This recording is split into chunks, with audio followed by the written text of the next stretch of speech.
Good evening. My name is Rindy. I'm a Maryville nurse practitioner student, and today I'm going to be doing a neurological exam. So when you start with your neurological exam, the first thing you want to check is cranial nerves 1 through 12. And so usually in a primary care setting, you wouldn't check the olfactory nerve, cranial nerve 1, which is smell, but for these purposes we will. So I'll have the patient go ahead and close your eyes, and I want you to tell me what you smell. Coffee. Pickles. Great. So that tells me that cranial nerve number 1, the olfactory nerve, is intact. Cranial nerve number 2 is the optic nerve, and that is checked by using the Snellen or the Rosenbaum. And both of those were checked before. The Snellen was found to have 20/20 vision in the left and the right eye. So the next cranial nerves are 3, 4, and 6, which are oculomotor, trochlear, and abducens. You check these by checking the pupils, make sure they're perla, as well as the visual fields. So we'll first start with the perla. So I'm just going to have you look straight ahead, and I'm going to shine a light into your eye, and I'm just going to watch your pupils. Good, and I'm just watching for constriction, and that's good. So that tells me that part of his cranial nerves are intact. And then I want you to follow my finger, and just keep your head still.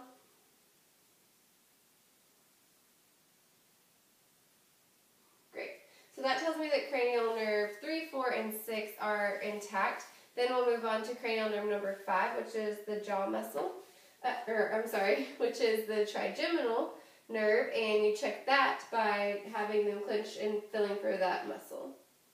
Clench your teeth? Great. Clench? Great. Awesome. And so that tells me that cranial nerve number 5 is intact. Number 7 is the facial nerve, and you do this by movement of the face. So raise your eyebrows. Close them real tight, don't let me open, and puff out your cheeks, and show me both sets of your teeth. Great, so that tells me that cranial nerve number 7 is also intact.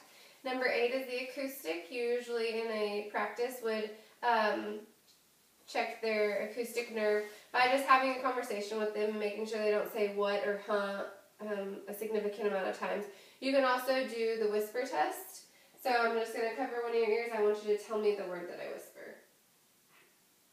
Apple.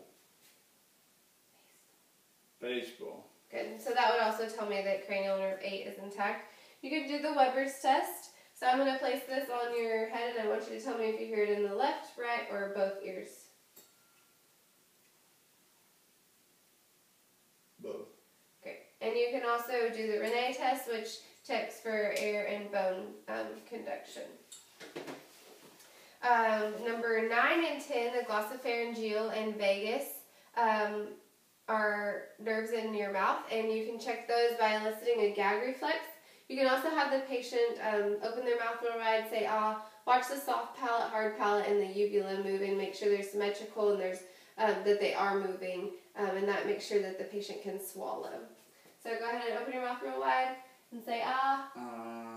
Great, and I'm able to see everything move in there.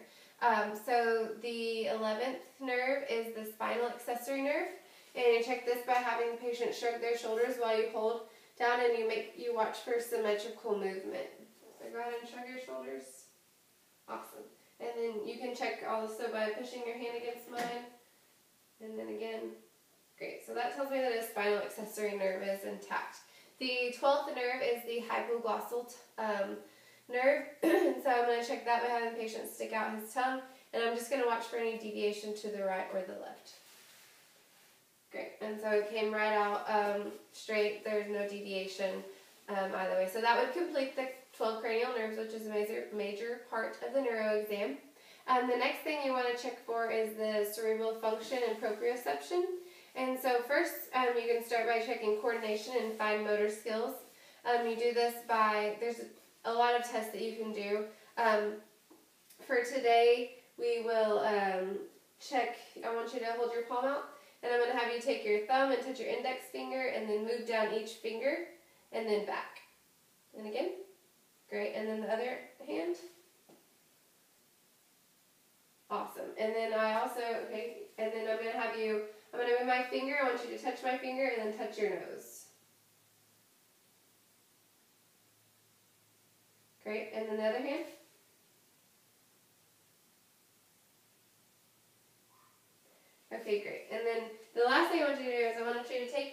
heel, and I want you to rub it from your toe to your ankle, and then from your ankle, from your knee to your ankle, and then from your ankle up to your knee. Great, and then do the other leg. Good, and so that's checking for fine motor skills and coordination. You also want to make sure you assess their gait and their posture. So I'll just have you take a few steps, heel to toe, and I'm just watching for any gait disturbances, making sure we don't have any problems with our gait, especially if it's a new onset. And then don't sit yet. The last thing is the Romberg's test, which checks for cerebellar function and proprioception. And so yes, put your feet together. I'm just going to make sure he doesn't sway too much, and then close your eyes. And again, I'm just watching for any swaying, which would tell me his cerebellar function was off. Great. Okay, you can have a seat. So then you would move on to the sensory part of the neuro.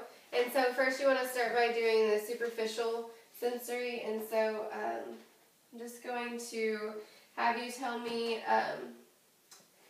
which side I'm touching you on, or both, okay? Left. Right. Both. Right, and then across your legs. Right. Left. Both. Left. Right. Both. Great. Okay, so that tells me that superficially his sensory is intact. You can also check for differentiation between sharp and soft objects. And so I'm going to have you again close your eyes. I'm going to touch you with an object. I want you to tell me if it's soft or sharp.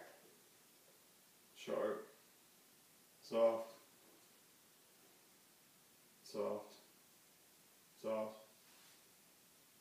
Sharp. Sharp. Great. Okay. And then you can also take the vibratory response, and you do this by using the tuning fork. You place it on joints, and basically it should give you a vibration, and I want you to tell me if you feel that or not. Yes. Yes.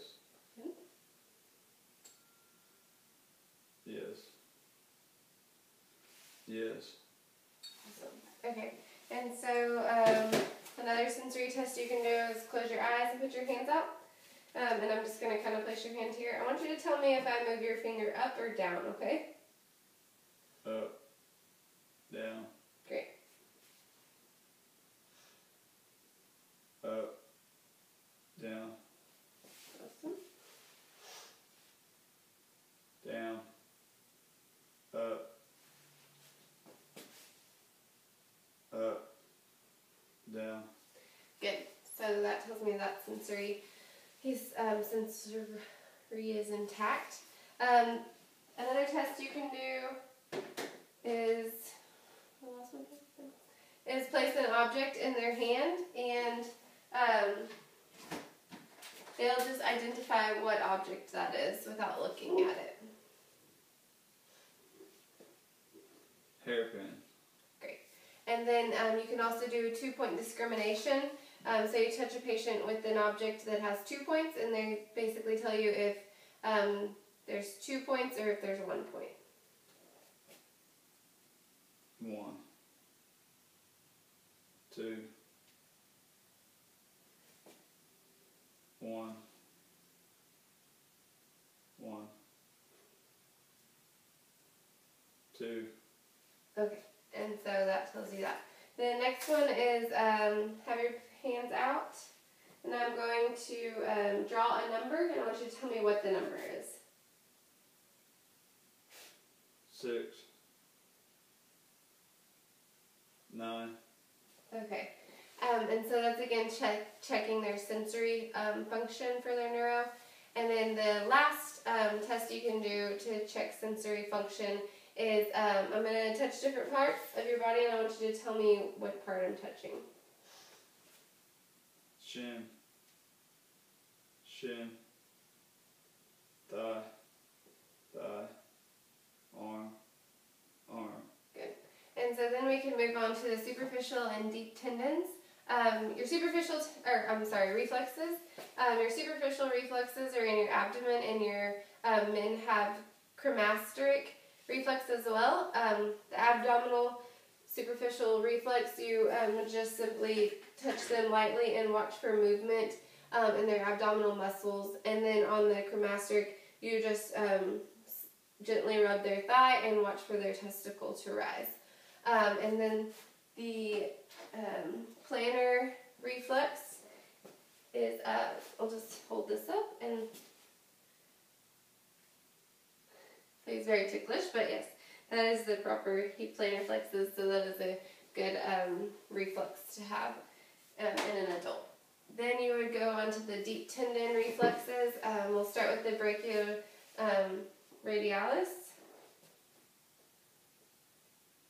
And what I'm watching for is movement in this thumb, and then the brachial, and the tricep. And I was watching for the tricep movement of that part. The patellar reflex, and then the Achilles. Great. And so all of those were intact. The last thing you can check for on reflexes is the ankle clonus. Thank you. And you just move their ankle around, and then plantar flex, and basically what you're watching for is any fasciculations or anything like that, which would signify an issue.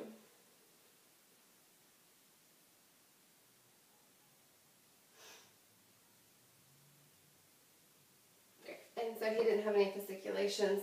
So he's neurologically intact. All cranial nerves, movement, sensory, and reflexes are all intact. So that would complete the neuro exam. Thank you.